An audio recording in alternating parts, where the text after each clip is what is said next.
Halo semuanya, selamat datang kembali di channel ini.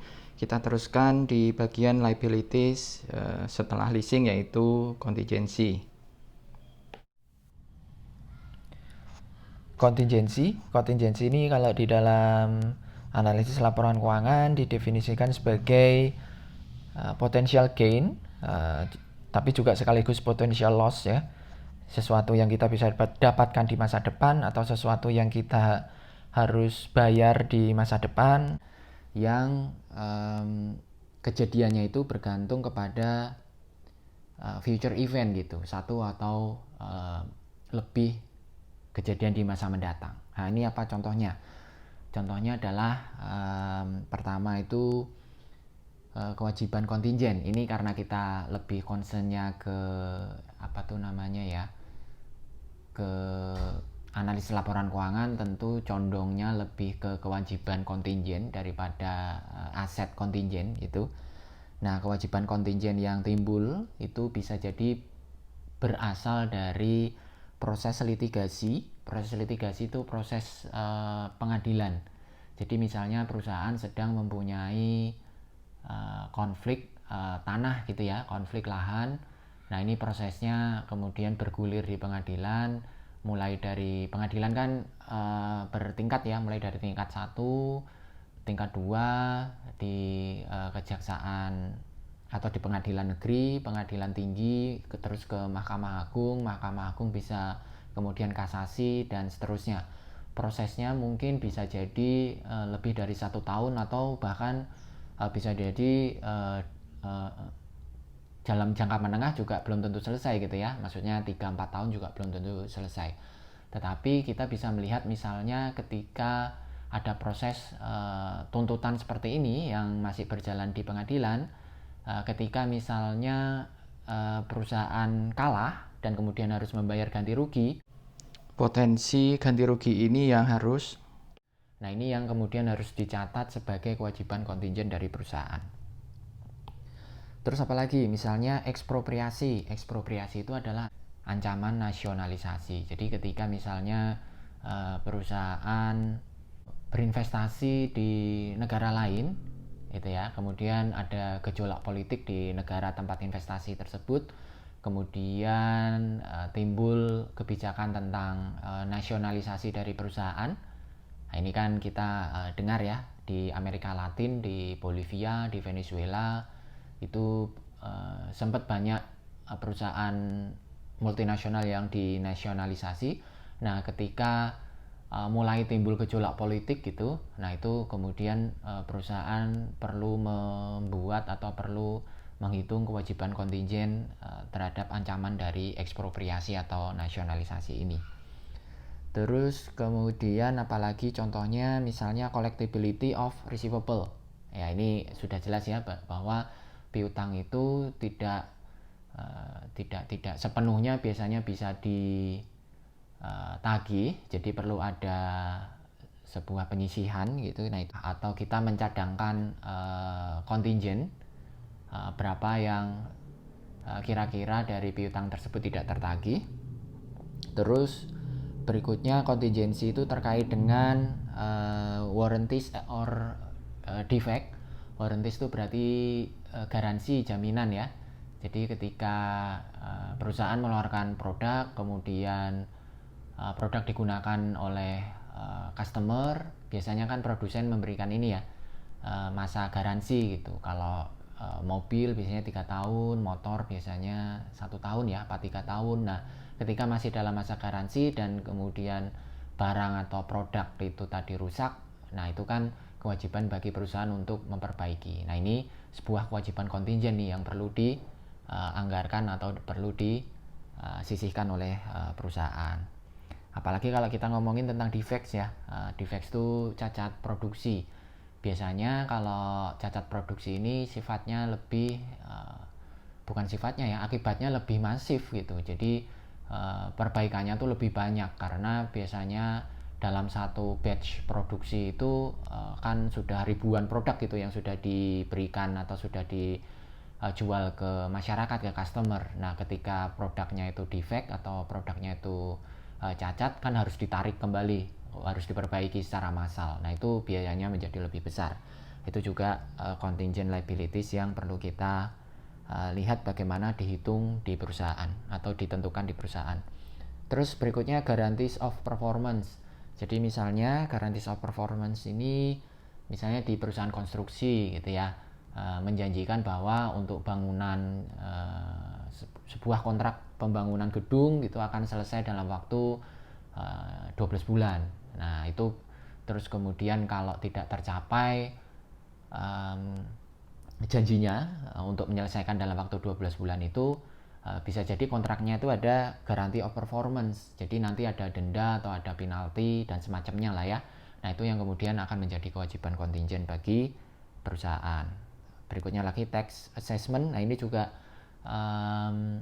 sebuah contingent liabilities ya, karena biasanya memang tax assessment atau penghitungan pajak ini kan kita melihat juga berapa kira-kira potensi pajak yang harus dibayarkan di periode mendatang gitu. Jadi di tahun-tahun mendatang. Ini terkait dengan tax planning. Nah, itu juga biasanya kita perlu membuat contingent liabilities terkait dengan pajak ini. Terus ada juga tentang resiko yang diambil sendiri, istilahnya self-insure risk. Jadi resiko itu tidak diasuransikan atau tidak dimitigasi dengan lindung nilai atau diasuransikan ke pihak ketiga, melainkan di handle sendiri. Nah, ketika di handle sendiri ini tentu ketika ada kejadian yang sifatnya itu merugikan, nah tentu kerugian itu kan harus ditanggung oleh perusahaan. Nah, itu yang kemudian harus dihitung kontingensinya. Nah, mungkin ini juga kaitannya dengan ini ya, catastrophic losses of property ini. Jadi misalnya ada kebakaran, ada banjir, ada bencana alam gitu yang mempengaruhi kantor atau pabrik tempat produksi. Nah, itu kan berarti ada kerugian gitu ya. Ada kerugian ini kalau ngomongin mitigasi resiko kan misalnya bisa diasuransikan. Kalau diasuransikan kan berarti nanti dari pihak perusahaan asuransi yang akan membayar kerugian. Tetapi kalau ini self-insure risk, jadi ditanggung sendiri oleh perusahaan, maka ini kan ada kewajiban kontingent gitu ya. Kalau kebakaran terus bagaimana? Penghitungan kerugiannya kan harus dibuat oleh si perusahaan. Nah, ini yang contoh dari kontingensi. Nah, kontingensi ini menjadi penting di dalam pelaporan keuangan karena sebagaimana yang kita ketahui, kita kan menggunakan prinsip konservatisme ya di dalam menyusun laporan keuangan. Konservatisme itu apa sih? Prinsip konservatif itu apa sih? Berarti kaitannya dengan kewajiban kontingent. Kalau misalnya sebuah kewajiban itu probabilitas terjadinya itu sudah cukup tinggi. Nah, ini kalau di sini diberikan persentasenya 51 sampai 99% probability incurred-nya itu atau kemungkinan keterjadiannya itu setinggi ini gitu ya, maka kemudian kewajiban kontingent itu harus dibuat gitu. Apalagi kalau ini kaitannya dengan potensi losses. Nah, setelah ngomongin tentang probabilitas keterjadiannya, kemungkinan keterjadiannya ya, kita juga kalau di kewajiban kontingent ini berhitung juga tentang amount of loss-nya. Jadi exposure-nya ya, dampaknya ke laporan keuangan, berapa potensi atau berapa besar kewajiban kontingent yang harus dibuat. Nah, ini harus bisa diestimasikan dengan logis, dengan alasan yang cukup gitu. Nah, ini contohnya ketika kita menghitung misalnya uncollectible dari piutang ya, berapa tingkat piutang yang tidak tertagih. Nah, itu kan kita di sini pakai estimasi. Atau misalnya kita menghitung itu tadi product warranties, ini juga kita pakai estimasi. Nah, ini berapa amount of loss-nya atau potensi beban yang harus atau kewajiban yang harus dibayar. Nah, itu yang harus dihitung. Nah, bagi kita sebagai analis keuangan, bagaimana hitung atau bagaimana menganalisis kewajiban kontingent ini. Nah, tentu yang pertama jelas yang kita harus di sini disebutnya scrutinize ya. kita harus mengkritisi, kita harus melihat detail tentang estimasi. Nah, ini tadi estimasi yang dibuat oleh perusahaan tentang bagaimana dia menghitung amount of loss, exposure-nya, dan kemudian juga tentang probability of occurrence-nya atau probability dari keterjadian, berapa kemungkinan keterjadiannya. Nah, itu kan pakai estimasi semua. Terus kemudian lihat disclosure, lihat catatan atas laporan keuangan, bagaimana dijelaskan di dalam CALK tentang kontingensi ini. Tentu hal-hal yang perlu kita lihat antara lain adalah deskripsi dari kewajiban kontingen yang dicatat dalam CALK, terus bagaimana menghitung risiko, ya, degree of risk-nya, tingkat keterjadiannya, probability-nya gitu ya, probability dari keterjadiannya, incurred probability, terus kemudian amount of risk-nya, tadi exposure-nya ya, bagaimana, berapa besar kira-kira, terus bagaimana dilakukan treatment ya, dimitigasi seperti apa risiko-risiko tadi, terus kemudian berapa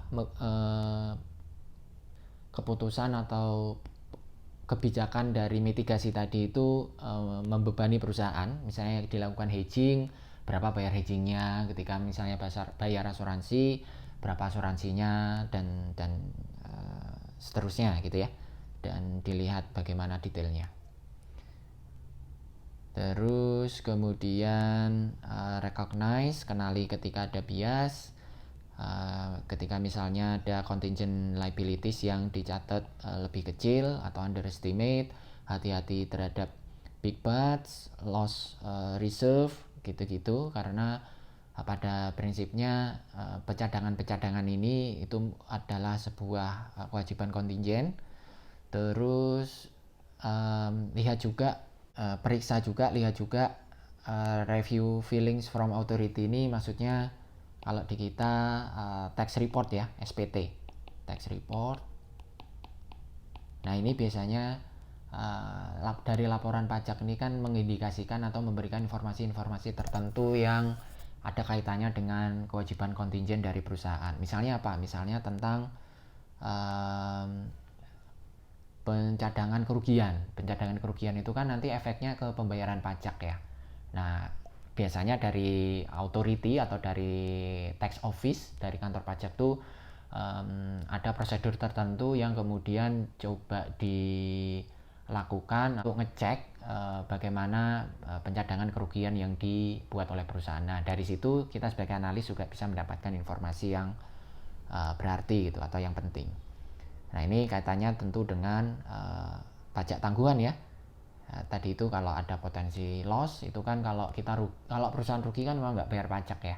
Nah, itu kan ada pajak tangguhan di sana. Nah, itu yang kaitannya dengan itu tadi loss reserve, kaitannya dengan yang sebelumnya. Nah, itu overview tentang bagaimana kita melakukan analisis terhadap kontingensi, terutama kewajiban kontingen. Kita teruskan dengan off balance sheet di video berikutnya. Terima kasih.